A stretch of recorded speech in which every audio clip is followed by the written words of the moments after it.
السلام علیکم ناظرین، جب یہ کووڈ-19 نے دنیا پہ حملہ کیا تو ہمارے ہمسائے میں ہمارا عظیم ہمسایہ چین سب سے پہلے اس کا شکار ہوا، تو چین سے خبریں آنی شروع ہوئیں، لیکن میں نے دیکھا کہ پاکستان میں ان کا نوٹس نہیں لیا گیا۔ اس کے بعد وہاں بیماری نے زور پکڑا، انہوں نے لاک ڈاؤن کیا، جو اقدامات کیے پاکستان نے۔ جب تک یہ ہمارے گھر میں وبا ہم پہ نازل نہیں نہ ہو گئی، ہم نے نہیں اس کی پرواہ کی۔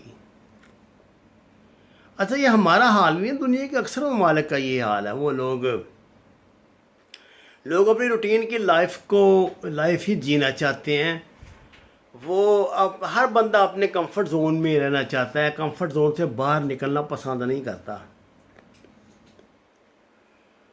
آپ کو شاید اس بات کا علم ہو کہ دجالیت اور دجال کے حوالے سے سب سے زیادہ جو کھپ پڑتی ہے نا، وہ پاکستان میں پڑتی ہے۔ لیکن جو دجال کا مشن ہے، جو اس نے عذاب دنیا پہ نازل کرنے ہیں، اس کے حوالے سے 0% تیاری بھی ہمیں کہیں دکھائی نہیں دیتی، جبکہ دنیا میں اس کے برعکس ہو رہا ہے۔ لوگ یہ سمجھتے ہیں کہ یہ اگلے 5-10 سال یا اس میں یا وہ 5-10 سال سے سوچ رہے ہیں یہ، اور عمل بھی کر رہے ہیں کہ اگر کوئی مصیبت آئی جائے تو کیا ہمیں پہلے سے اس کے لیے تیار رہنا چاہیے۔ تو دنیا اس نتیجے میں پہنچی کہ اگر مصیبت آنے سے پہلے آپ نے اس کے سے نمٹنے کی تیاری کی ہو تو اس کی انٹینسٹی 50% کم ہو جاتی ہے۔ جاپان نے اس تجربے سے بہت کچھ سیکھا۔ جب یہ تھائی لینڈ وغیرہ میں وہ سونامی آیا ہے تو جاپانیوں نے اس کے بعد جو بلڈنگیں بنانی شروع کی، انہوں نے ربڑ کا مخصوص استعمال کیا، جس میں وہ جمپ جو ہوتا ہے وہ ملتا ہے اس کو۔ عمارتوں میں خاص طرح کے مسالے لگانے شروع کیے، کیونکہ وہاں زلزلے وغیرہ بہت آتے رہتے ہیں، اور وہ خاصے کامیاب بھی رہے۔ آپ کبھی اس پہ نا یوٹیوب پہ الاسکا پریپرز کے نام سے ایک سیریز ہے، ایک چھوٹے چھوٹے ویڈیوز کی سیریز ہے، یہ پلیز دیکھا کریں۔ الاسکا وہ جگہ ہے جہاں سارا سال جو ہے نقطۂ انجماد سے نیچے ہی درجہ حرارت رہتا ہے۔ یہ لوگ زندہ رہنے کے لیے اور تیاری اور کسی بھی آمدہ طوفان سے بچنے کے لیے کس طرح تیاری کرتے ہیں، غذائی اجزاء ان کو سنبھال کے کس طرح رکھتے ہیں، اور ان کو سنبھالنے کے طریقے کیا ہیں کہ مثلا آلو ہے جو اس کو اگر ہمارے پاس وہ 15 دن یا 20 دن یا ایک ماہ رہ سکتا ہے، تو یہ اس کو 1 سال 1.5 سال تک کس طرح تازہ رکھ سکتے ہیں۔ اس طرح اور جو سبزیاں ہیں، پھر توانائی کے جتنے ریسورسز ہیں، مثلا انڈے ہیں سب سے زیادہ وہاں پہ سورس، انڈے ہیں۔ مچھلی تو خیر پانی کے اندر ہی وہ زندہ ہی رہتی ہے، وہاں آپ کو پتہ ہے کہ الاسکا میں برف کے نیچے مچھلی بہت زیادہ ہے، خوراک ان کو نیچرلی اللہ نے دی ہوئی ہے کچھ۔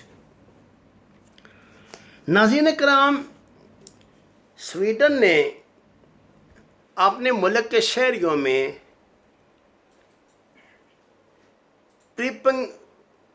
پریپنگ کے نام سے نا ایک کتابچہ وہ ہر گھر میں پہنچانا شروع کیا ہے۔ اس میں یہ لکھا گیا ہے کہ اگر کوئی اچانک وبا پھوٹے یا کوئی بیماری آئے یا حملہ ہو جائے یا کوئی جنگ چھڑ جائے یا ایٹمی کچھ جنگ چھڑ جائے، تو آپ نے کس طرح اس سے محفوظ رہنا ہے۔ آپ کو حیرت ہوگی کہ سوئٹزرلینڈ جیسا ملک جو بالکل دنیا کا غیر جانبدار ملک ہے، وہاں آپ کو آپ کے گھر کا نقشہ پاس نہیں ہوتا جب تک کہ آپ اپنے گھر میں ایک بنکر کی گنجائش نہ رکھیں، جہاں چیزیں محفوظ رکھنے کا بندوبست ہو، جہاں آپ 2-3 ماہ کے لیے چیزیں رکھ سکیں۔ آپ نے اکثر فلمیں دیکھی ہوں گی کہ جب ایٹمی حملہ ہوتا ہے تو اس کے بعد جو لوگ سروائیو کرتے ہیں، انہوں نے کس طرح اپنے تہہ خانوں میں محفوظ رکھی ہوتی ہیں چیزیں، اور یہ تربیت بھی دی جاتی ہے۔ الاسکا پریپر میں آپ کو اس لیے کہہ رہا ہوں دیکھنے کے لیے کہ اس میں ایسا بہت کچھ دکھایا گیا کہ آپ لانگ ٹرم کے لیے کیسے سروائیو کر سکتے ہیں، کیسے بچ سکتے ہیں۔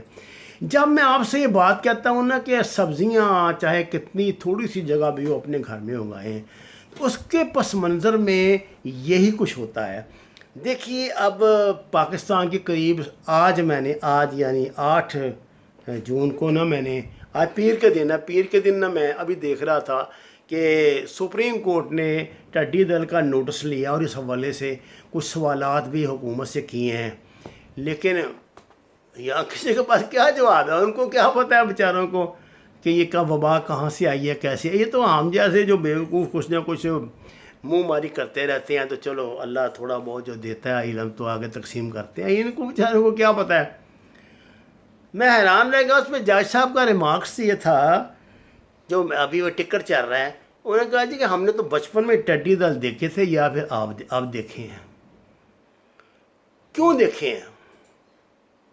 یہ ربع الخالی کا جو میں نے آپ کو صحرا بتایا ہے، جس میں تجربات ہو رہے ہیں، جس میں ہارپ کے ذریعے مصنوعی جو بارشیں برسا کر ریت میں بہت زیادہ نمی پیدا کر کے ان کی افزائش کی جا رہی ہے، کیوں کی جا رہی ہے؟ بنیادی پروگرام تو ان کا یہی ہے کہ انسان کی نسل خوشی کی جائے، انسانوں کو مارا جائے اور اپنے مرضی کی دنیا جو ہے اس کو باقی رکھا جائے۔ اب پاکستان کا بار بار آپ کو اخبارات ٹی وی چلا کے بتا رہے ہیں کہ 60% ہماری جو خوراک ہے نا، جو ہمارے پیٹ میں جانی تھی، وہ ٹڈی دل کھا گیا ہے۔ وہ یہ ہیں یہ جو دوسری یہ جو بیٹ جو ہیں، دیمک جو ہے، وہ دیمک کھا گئی ہے، بیٹس کھا گئے ہیں۔ اب یہ ہے کہ آج تو چلے ہمیں پچھلے سال کی خوراک ہم کھا رہے ہیں، تو جب اس خوراک کی باری آئے گی تو ہم آگے کیا کریں گے؟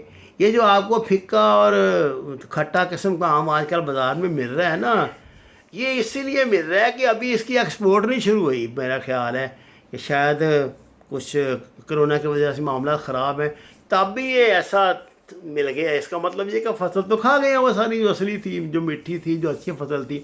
مجھے نہیں لگتا کہ آئندہ بھی جب اس کا پاکستان میں تو اس کے آغاز میں یہ 50 روپے سے شروع ہوتے ہیں اور آخر میں 150 200 تک جاتے ہیں۔ تو اب تو 200 سے شروع ہو رہے ہیں اتنی گندی کوالٹی کے، تو آگے کہاں تک جائیں گے؟ آپ کو پتہ ہے کہ آج مرغی کے گوشت کا کیا بھاؤ ہے؟ اس موسم میں کبھی آپ نے سنا تھا کہ 350 400 روپے کلو تک، بلکہ میں نے تو سنا کہیں 500 روپے کلو تک مرغی کا گوشت بک رہا ہے۔ تو یہ کیوں ہے؟ جس چیز کی کمی ہوگی ڈیمانڈ زیادہ، اصول ہے یہ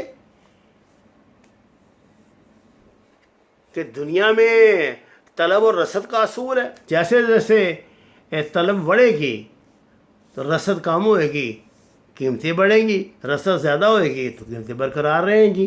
اب رسد تو ہو رہی ہے کم اور طلب بڑھ رہی ہے زیادہ، تو اس لیے میں آپ سے گزارش کرتا ہوں کہ آپ اپنے گھروں میں جتنی کم جگہ، اور درجنوں طریقے ہیں یہ، پلاسٹک کے ڈبوں میں، دوسرے یہ ٹین کے ڈبوں میں آپ ایسی سبزیاں پیدا کر سکتے ہیں، آرگینک سبزیاں اپنے گھر میں پیدا کر سکتے ہیں جو آپ کا خاصا 50% بجٹ کم کر سکتی ہیں، اور آپ یہ گندے اور پانی کی اور تیزاب والے پانی میں اگائی ہوئی سبزیوں سے بچ بھی سکتے ہیں۔ یہ کوئی مذاق کی یا کوئی بری بات نہیں ہے، اس پہ غور فرمائیں اور اس پہ عمل کریں۔ دیکھیں نا، ایک زمانے میں سارا ملک چیخ رہا تھا کہ درخت لگائیں درخت لگائیں درخت لگائیں۔ جہاں تو ہم نے تھوڑے بہت لگا لیے ہیں، وہاں تو کوئی ہمیں اچھے رزلٹ ملے ہیں، جہاں نہیں لگائے وہ آپ کے سامنے ہے سارا کچھ۔ اب وقت آ گیا ہے کہ ہم ان باتوں کو سیریس لیں، یہ کوئی مطلب کوئی مذاق نہیں ہے۔ اب جو زندگی میں چیلنجز آ رہے ہیں وہ آپ نے نیچر کو ساتھ ملا کے پورے کرنے ہیں۔ ہم میں اتنی قوت نہیں ہے کہ ہم ان شیطانوں کا مقابلہ میں آپ کو صاف بتا دوں کر سکیں، ہم نہیں کر سکتے بابا۔ یہ ان کے پاس تو ساری دنیا کے ذرائع ہیں، ہم کیسے ان کا مقابلہ کر سکتے ہیں؟ ہم ایسے ہی کر سکتے ہیں کہ ہم جو ہے وہ اس کو، آپ دیکھیں نا، میں نے اپنی ایک ویڈیو میں پیچھے وہ آپ کو دیسی سے نسخے جو لوگوں نے بتایا تھے بتا دیے تھے۔ یہ جو بیماری آج کل چل رہی ہے، میں نام ہی لے رہا، وہ ویڈیو انہوں نے بین کر دی۔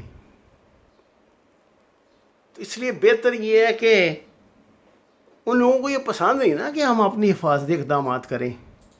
تو آپ سے درخواست ہے کہ اپنے گھروں میں جتنی بھی جگہ میسر ہو اس میں سبزیاں اگائیں، اور اگر آپ کو زیادہ جگہ میسر ہو تو خدا را کم از کم 3 یا 4 پھلدار درخت لگائیں.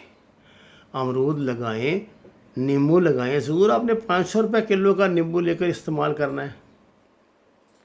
دیگر جو پھل جلدی اگ جانے والے ہیں وہ لگائیں. 1-2 سال کے بعد ان کے پودے آپ کو آپ کے گھر جتنا پھل دینا شروع کر دیں گے. اپنے گھر میں انگور کی بیل لگائیں. اس کے کئی ملٹیپل فوائد ہیں. یہ کوئی اور یہ آنے والے وقت کا مقابلہ آپ کریں گے اس کے ساتھ. آپ ہمارے پاس بابا اتنی بھیانک ایک تجویز آ رہی ہے سامنے، میں صرف جاتے جاتے اس کا ذکر کر دیتا ہوں. اگر اس پہ گورنمنٹ نے عمل کر لیا تو ہم تباہ و برباد ہو جائیں گے. پتہ ہے آپ کو IMF کی طرف سے پاکستان پہ کیا دباؤ آ رہا ہے کہ تمام سرکاری ملازمین کی تنخواہ 50% کم کر دیں. بس وما علینا الا البلاغ المبین. ناظرین، قرآن اور نماز کو ترجمے کے ساتھ پڑھیں، اپنے گھروں میں میسر جگہ پہ سبزیاں کاشت کریں، ہمارے چینل کو سبسکرائب کریں. آپ کا بہت شکریہ.